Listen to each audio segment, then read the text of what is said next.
Hi guys, welcome back to my channel. Today we are going to be creating something very exciting, a brand new card illustration that has been made to celebrate the upcoming Valentine's holiday and Paper Cutz' new card blank launch, which we are going to be trying out today.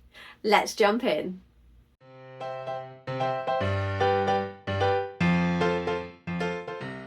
So I am so excited. This has been in talks between myself and Paper Cutz for quite a few weeks now. They have updated their card blanks and they have kindly sent me some to try out.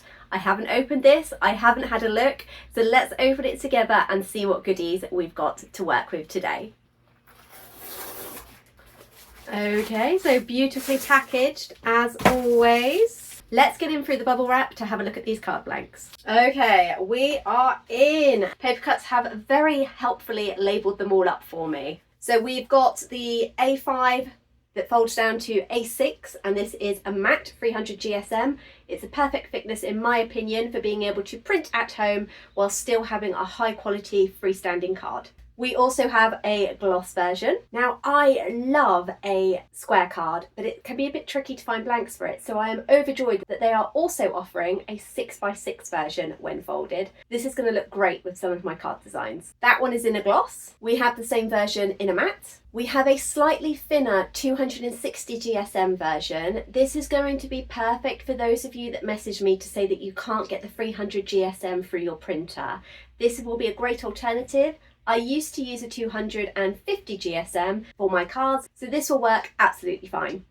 And this is in the gloss version too. And we have an A4 to A5 300 GSM too. This one is a gloss. And we have the matte counterpart as well. Obviously, when you order your own, it will come in professional packaging. Because I work with Paper Cutz, this is for me to test out and show you guys the results. So they have also included the back of the packaging, which would give you your instructions for use. So having a quick scan through here, it is exactly the same as their matte and gloss instructions. So we are going to use the printer settings that I usually use for those. In Procreate, I've made a canvas that is double the size that my finished card front will be.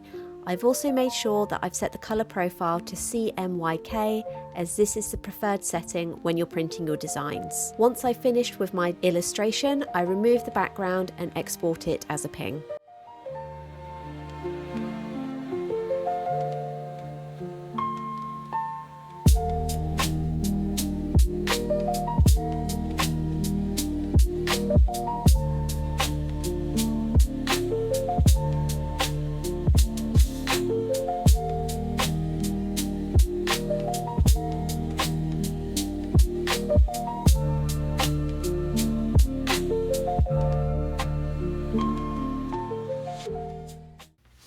So now that I've finished my cute little avocado on toast sketch, which coincidentally was exactly what I had for lunch today, I'm going to send it over to my PC so that I can open it in Affinity Designer, and I will show you exactly how to make a template so you can use these card blanks. We're going to start with an A5, so that's an A4 folded to A5, but it's exactly the same for every single card shape and size that I have shown you. Once I'm in Procreate, I've created an A4 document and made sure to change the colour to CMYK. I've also set it up so that it's landscape. Once it's opened in Affinity Designer, I've created a square that is A5 in size. I've made sure that there is an outline but that the inside is blank. I've then imported in the illustration itself and the bits that I use for my cards, such as my branding that goes on the back. I've also added in some text, which I'm now going to tweak with to make sure that I'm happy with the size and the layout. If you pull up the character panel, you can make sure that you're happy with the spacing between lines and obviously between each letter too. Once I've aligned everything to the rectangle, I then do the same for the branding on the back before deleting the rectangle and setting everything to print. I'm selecting photo printing and I'm going for a gloss with a high quality finish. You obviously need to change gloss to matte depending on which finish you are printing on.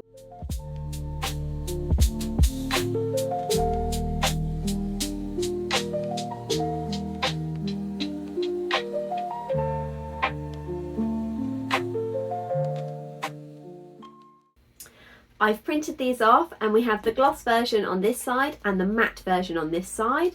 If I can show you the gloss, the colours are beautiful, really vibrant, really vivid, and exactly the same for the matte. They have both come out really true to what was on the screen, as you can see. And I think for this design, I actually prefer the gloss ever so slightly. So now that these have been printed out, we need to obviously fold them. So obviously these are pre-creased, but I'm going to be using my brayer anyway because I think it gives a better finish. So we're just going to fold it in the middle and then make sure the corners are meeting correctly, and then use the brayer to go down the sides. So as you can see, there is absolutely no sign there of splitting or cracking. And if we look on the inside, this is exactly the same. It is all folded perfectly. So that's the matte version. Let's do the same for the gloss. So we're going to fold this over. Perfect. And then just on the back, we're going to use the brayer just like so. Perfect. So you may be wondering with the gloss version, is it a double-sided gloss like some of their photo paper? I am pleased to report that it's actually got a matte finish inside. This means that if you have a customer that is using a wet ink pen like this, it's not going to smudge. This means that your customers will have no issues with drying and you can still get this really vibrant gloss finish. If you're not keen on the gloss, then the matte looks beautiful as well. How adorable do these versions look? We've got the square where I've altered the text design ever so slightly just to fit better on the actual square layout. And this A6 card is absolutely adorable. I have to admit that I've never actually created an A6 card, but this has definitely changed my mind. I really like how sweet it is. It works well with the illustration, and obviously it means that it's going to cost less in printer ink, and these blanks are slightly cheaper as well. This square card is actually in the 260 GSM, and you can see that it is really nice and sturdy, and it is self-supporting when stood with zero bowing too, which is perfect. This is exactly what you want your greeting cards to look like.